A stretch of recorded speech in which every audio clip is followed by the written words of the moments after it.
Warrant ছাড়া, কোনো মামলা ছাড়াই গ্রেপ্তার করে 24 ঘন্টায় থানা পুলিশ ফাঁড়িতে আটকে রেখে তাকে কোর্টে চালান করা হয়েছে। এর আগেও ওয়াহেদ ফকিরকে পুলিশ ফাঁড়িতে ডেকে নিয়ে নির্যাতন করা হয়েছে। একের পর এক একজন সাংবাদিকের উপরে পুলিশের এই নির্যাতন আমাদেরকে রাজপথে নামতে বাধ্য করেছে।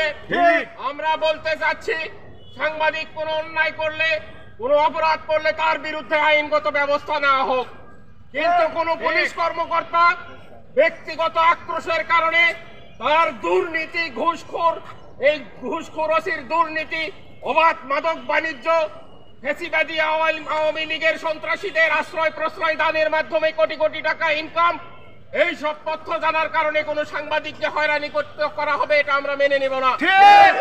সংগ্রামী বগুড়াবাসী, ওয়াহেদ ফকিরকে অবিলম্বে মুক্তির ব্যবস্থা করতে হবে এবং বগুড়া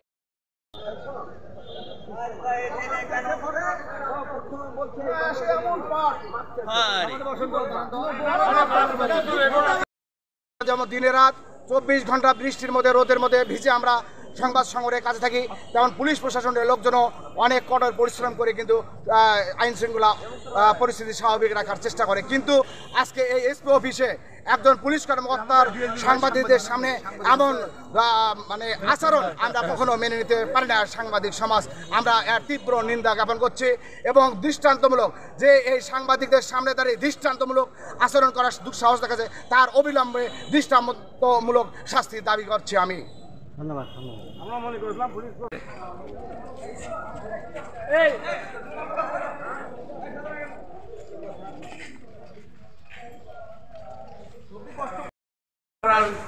অভিযোগ ব্যতীত ঘুষ দেওয়ার অপরাধে আমার মজলুম সাংবাদিক ওয়াহেদ ফকিরকে আটক করেছে।